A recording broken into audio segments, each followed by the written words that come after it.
Ассалаумағалейкум қазақ елі. Біздің билік мынау хайуаннан да қатыгез, хайуаннан жауыз деп айтайын деп бәріңіз білесіздер.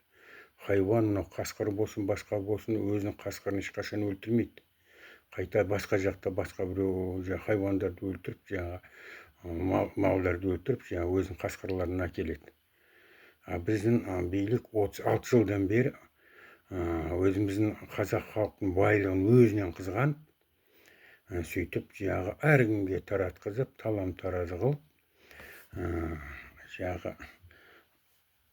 өз халқын кедей тұрсын, өз халқынан өзі қызғанып, сөйтіп бір халық ауыз ашса, атып өлтіреді, қинап өлтіреді, түрмеге тығады. 2011 жылы Назарбаев талай қазақтарды қырды Жаңаөзенде. Тоқаев 2022 жылы қазақтарды талай атты. Ресей жақтан шақыртып орыстарды сөйтіп атты. Сөйтіп қазақ халқын өзін тонап, қызғанып байлығын Америка, Ресей, Израиль, Өзбекстан, Шодиев, Ким, Цхай, Ибрагимов, Мұталип дегендерге жегізіп, өз қазақ халқын әбден кедей ұстап, сөйтіп не қылып жатыр. Неменесін қандай хайуанмен халқын, өз қазақтың халқын тонап, Қазақстан халқын өзін жағынан сәл бас көтерсе өлтіріп, түрмеге тығып не қылып жатыр. Бірақ сол қазақ халқының байлығын шет жаққа беріп, сөйтіп соларға жағымпаз болу үшін, соларға өзін қу басын, өзін тек қана не үшін, жағу үшін осындай байлығын бәрін беріп, ешқандай егемендіктен бүйтіп практически айтқанда айырып, сөйтіп істеп жатыр. Мейлі мемлекет ол менің күмәнім бойынша ол белгілі халықтың жауы дейік. Халық үшін, халық, өзіміз халық. Мысалы, өзімізді мысалы сол халықтың мемлекетін сөзін сөйлеп жатқан адамдарды сол халық ішіндегі мынау оңбағандар, сатқандар, тетушка дейді ғой, бір айлық үшін, бір немене үшін, похлебка үшін өз-өзін жамандап, ит деп отырады. Мысалы, өткенде пост шығарды мынау немене туралы, Аким Сатыбалды туралы. Қалай олар мені қинап, алдынан ала дайындалып, орысша айтқандай, группа лиц по предварительному сговору, покушение на убийство жасағысы келді. Алдынан ала дайындап, бәрін не қылып, елін бәріне күліп отырып, сөйтіп не қылды. Хайуанмен айырмашылығын айтамын да, қарасайшы. Ешкімге білдіртпей деген. Соны сотқа бердім. Сотты бәріне белгілі 3 ай созды. Соттың өздері де тексерейін деді. Жақсылап, мүмкін бұйрық берген шығар, жақсылап тексер, мұқият тексер, жетейік, көз жеткеннен кейін 3 ай өткізді, сөйтіп Акимді аман алып қалды, жауапкершіліктен. Қасындағы горздравтың бастығы бар, басқа исполнительдер бар, мені мәжбүрлеп, сенде фальсификация жасап, мен документтерімді рак почки деп, рак болмаса да, лапароскопия жасатқызбай, сөйтіп ойбай, саған 2 апта қалды өмірің, сені 2 аптада не қылмасаң өлесің. Ол былтыр август 25 жылы болған. Сенің миың ауырады, видеода көрсеттім ғой соны. Жүрегің ауырады, сүйегің ауырады, өкпең ауырады, тартпай, сен не қылмасаң, осы давай жазылып, 100% керек операция керек екен, соны видеодан көрді. Дәлелдерім қағаздарды видеода шығардым. Соттың мен айтқан, вы покрывайте убийц деп айтқанды да көріп жатыр. Мені қандай аузына келгенін айтып, боқтап, саған не керек, сен кімсің? Аким деген біздіңкі әділ, Алматын қалай көтерді, қазақи қылып жатыр. Іскер Аким, сен тілін кесу керек, саған жындыханаға тоғу керек, сені соттау керек, қамау керек сені деп, осындай неше бір унизительный айтып жатқан өзіміздің азаматтар. комментарийда. Соны айтамын мен, қалай болса, іш болса тартылып не қылмайсыңдар. Баяғы СССР кезінде, мысалы КГБ, осындайларда қара списокке не қылады. Мынау қазір титушка дейді ғой, титушка жаңағы не дейді мынау, боты дейді. Солардың бәрін жаңағы қара спискке соғыс болса, бірінші очередь оларды алып тастайды. Нақты сен өзі халқын, өз неменеге сатып отырған адам, соның қарсысына қарап отырған, қараптан қарап, ондай болмаса да, сөйтіп жала жап отырған адамды сөйтіп ат тастайтын еді. Сонда қалай біз көгереміз мемлекет? Қалай не қыламыз? Мен немене өзіме не қылып жатырмын ба? 26 жылдан бері 2013 жылы мысалы Қасымбеков, завканцелярия Назарбаева приглашение не қылды, өзің проблемаларың болса келіңіз дегендей подетіп. Бардық Астанаға балам. Сонда министр бәрі айтып отыр, сен бүйтіп айт. Сен любой қасыңа алады Назарбаев. Сен уже біледі барлығы не қылады деп. Сонда ешқандай не кесіп айтып ұрысып тастадым құдайға. Оны қасында адамдар болып служить. Зорғадан жеттік сол күн немде. Сонда мысалы айтып, ой, Назаров, сіз великий президент, баяғыдан президент нормальсыз. Бит не десең, уже қасына алатын едім, мүмкін, как минимум әкім болатын едім. Мысалы, ондай не алған жоқпын ғой. Сонда мен ішіне ойламайсыңдар, іш болса тартылып жазып, бүйтіп шли жаман жазбай, сорлы деп ішіндегі жазып жатыр. Бір жерімді қыс деп, міне оқыңдар.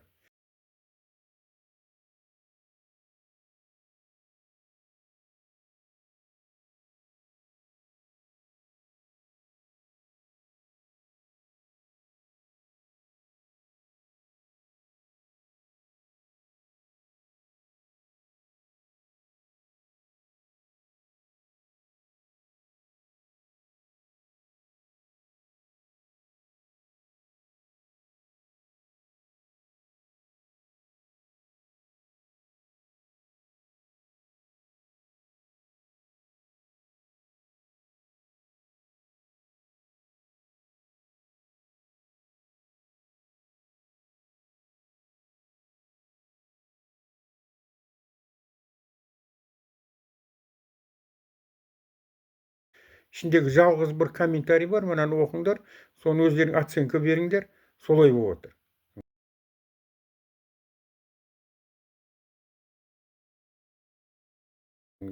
Мысалы, басқа мемлекетте болсыншы, сол сот болып жатқанда әкім туралы немене СМАС Алматы дейді ғой, сол жерде КНБ полицияның бандиттері, МВД КНБ бандиттері, Саденов, Сағынбаевтың бандиттері келіп түнде 9-да тарсылдатып есікті аш, айтпесе қазір 2-ақ сұрақ қоямыз деп, сөйтіп есік ашып ек, сұрақ қоймай, ішіне кіріп кетті. Қандай оймен? Өлтірумен ба? Жоқ, қандай оймен кіргісі келеді? 3 сағатта сөйтіп дүрілдеп жүрді. Бір адам шығуға қорқады, не қылуға. Сөйтіп кетті, ешқандай повестка, ешнәрсе бермей, енді соны бүкіл МВД, мына департамент полиция Алматы барлығы ешқандай нарушение жоқ деп не қылып жатыр. Өрде құрғанда 2 статья. Оны көрді. Бас салып көреді. Мына комментарий солды да видео болған. Видео болғанда айтқаным адвокатта, мен құқығын қорғайтын адвокат ешқандай маған көмек бермей сөйтіп аналау мен оппоненттеріме Алматы акиматқа фарм контроль соларға подыгрывать етіп, сол күні күндіз кездесетін жерде кездесіп, бір қара жиппен келді, қасында бір чмо бар, кешіңіздер, бір КМБ ма сондай. Сөйтіп машинаға отырдық, үндемей кетіп барды. Қаяқ біртсің, үндемейді, сол имитация похищение жасап жатыр, намек беріп жатыр. Сен ұрлап кетеміз, немене қылсаң, баяғыдан ақ десең, 2010 жылы сондай болған, баламды машинаға ассалаумағалейкум деп қолын берген, аманда сөйтіп амандасқан қолынан ұстап, артынан 2-3 жігіт итеріп машинаға салып кетіп бартқан кезінде балам жестко удар жасаған бол, молодец, бұрын алдында ұрсатын емес, сен маған ұқсап, маған ашылып ұқсап кеткенсің деп. Кейін не қылып еді, ана біреусі жағысынды кейін айтып жүр. Есік ауырғаннан ашты, сөйтіп алысып, төбелесіп, үстім бәрі шаң-шаң қанқан, сөйтіп құтылды. Айтпесе, отбиваться етпегенде, ушел из дома и не вернулся. Соған енді не қылып жатқаны ғой намек. Түнде келген, КНБ-ні ұрлап кетеміз деген, соның бәрін көріп тұрып, сот сондай өзіне қарама қарсы алдында шығарған соттың шешім аяқ жағында шығарып, Алматын әкімін аман қалдырып, жауаптан аман қалдырып, жаңағы екеуін. Неғылғанда да көріп, осындай сөздерді неғылып жатыр. Жаман сөздер. Сонша кішіне тарт, сол әкім деген біздің, анау баяғыда немнеде Россия Наполеонмен француздармен кеп қалғанда орыс әскерлер кеп жаңағы мәжбүрлеп қазақтарды апарып сояққа соғысқа тығатын емес. Қазір Украинада тықыс келіп жүр ғой технично. Сөйтіп не алған еді, батырымыз шыққан, аты ұмытып кеттім. Сол адамдар жинап қарсы шығып, соларға соғысып, ұрып, Ресейдің басқалар быт-шытын шығарып, не алып келгенде, сөйтіп қасындағы туысқандары бар, қасында қазақтар бар, түнде ұйықтап жатқан жерін ұстап алып, қол аяғын бұрап орыстарға беріп жүрген. Ресей немелерге. Түсіндіңіздер ме? Әне керек болса. Сондай болып тұр ғой қазірде. Сонда не ол сонда? Өз-өзіне қалай дамимыз біз, қалай біз егемен боламыз, қалай мемлекет боламыз? Мына жақтан мемлекет билік сатып, Өзбекстанға ашық колония қылып біздікі, Ресейге колония қылып, біздің еш нәрсе жоқ қой қазір, мысалы. Әкімді айтады, ой, іскер әкім бола алмадым, бүйтіп жүрді, сөйтіп жүрді, бүйтіп жүрді дейді. Ол әкімді мен, мысалы, айтайық мысалы, мысерде Бауыржан Момышұлына біздің батырымыз бар.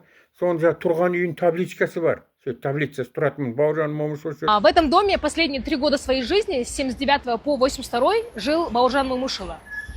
Но, к сожалению, здесь мы ни одного намека не увидим того, что он здесь жил. Хотя здесь есть табличка, друзья. Вы видите эту табличку? Она находится вон там, вон там. К сожалению, эту табличку никто не видит. И, может быть, сегодня, как раз-таки в День Победы, люди, которые проходят мимо этого дома, могли бы это увидеть, остановиться, цветы возложить, да? Но тоже этого не могут сделать, потому что никто не знает и никто не видит этой таблички. А чтобы увидеть, друзья, вы мне скажете спасибо. Вот как я это увидела. Посмотрите здесь.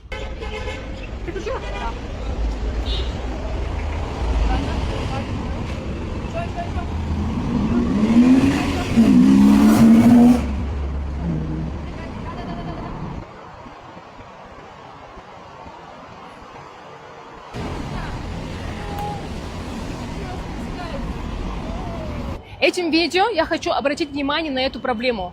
Мы не должны так обращаться, мы должны с уважением относиться к нашему герою. И чтобы эта табличка, которая там осталась за коммерцией, вывели на видное место, чтобы каждый человек, который будет проходить мимо, мог остановиться и прочитать. Вот как должна выглядеть табличка. Это полностью коммерция, да?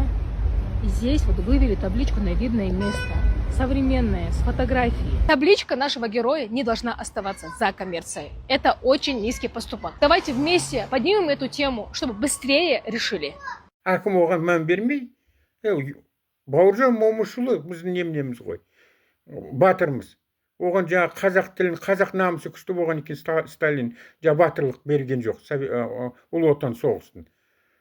А міне жақта 9 майда мынау мен ішіндегі орыс мен пікірім күмәнім бойынша шовинистік қазақтарды менсінбейтіндер өтіріктен 9 майдың деп біз не қылу керек, Георгиевский лентаны байлап алып, сөйтіп мына жақта көшет лық тола. Бізде 200 қазақ жиналса апап қамап тығып қояды ғой. Біреумен сөйлесіп тұрсам, мен біреуге шығып, қалада сөйлесіп шығып тұрсам, жүгіріп келеді қасымызға. Түсіндің бе, біреумен танып өткен.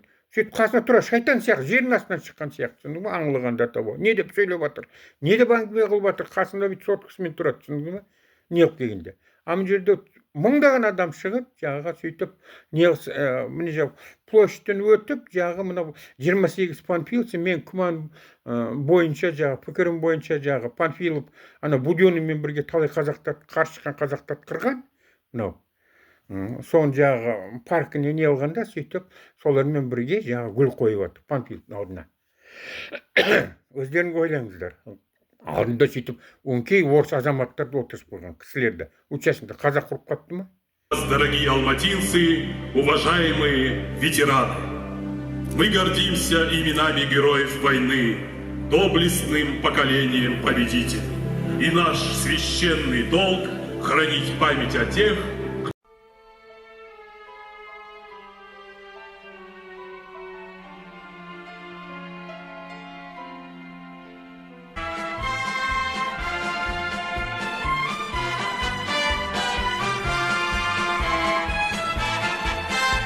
олар көреді, біледі, мен орыс халыққа ешқандай не қылмаймын. Бірақ біздің билік сол орыс халықты бізге не қылып жатқан, шағыстырып жатқан. Түсіндіңіз ба? Орыс халықты да біз халықты жағы, оларды жағы жетіп жүрген жоқ бүйтіп қарасаң. Бірақ бұл жерде жағы немене Ресейдің айтқан өзін жағымпаздық жасап жатыр. Күні қазақтарды мынандай адамға санамаймын, не жетіне, оның үстіне іскер дейді. Іскер қай жерден не қылады? Қазақи бәрін көрсең жағы кафеге шейін бәрі орысша жазылып тұрған. Плов дейді, кафе плов дейді, узбекский плов деп қояды. Бәрі орысша жазылған, қазақша бір ауыз сөз жоқ. Менюсында да орысша, қазақша жоқ. Сонда ма не алған? Қазақша жауап беріп жатса орысша жауап береді, қазақша сұрақ қойса орысша жауап береді, қазақша сұрақ қойса орысша жауап береді. Бұл тотальный русификация болғанда не бұл? Су мәселесі. Жоғары этаждарға напор су жоқ. Су болмайды. Насостық станция бар біздерде. Бірақ ешкімнің балансында ол жоқ. Сол мәселесін шешіп берсеңіз бізге. На баланс когда примете? В течение недели. А почему по сегодняшний день не приняли на баланс? Потому что она разграбленная, там оборудования нет. Хорошо, кроме него другой насос есть. Он принят у вас на баланс? Она вторая на балансе, но Кент-1, она жалоб нет. Но вопрос такой, хозспособ надо будет вашим силам восстановить это все. Надо вникать на стадии проектирования, вот эта проблема. Потом каждый раз, когда мы на таком совещании, вы говорите, из 500 домов... Қалада көрсеңдер бәрі орысша жазу. Ресейде жүргендей боласың. Мына Алтын Орда базарды білесіз ғой адамдағы. Күніне миллиардтаған теңге табады. Сон владельцтері. Сонда жаңа алдындағы мыңдаған адамдар күніне кетеді. 40 градус ыстықта күннің астында тұр автобус. Сонда ешболмаса времени болса да басқа остановканы қойса болмай ма?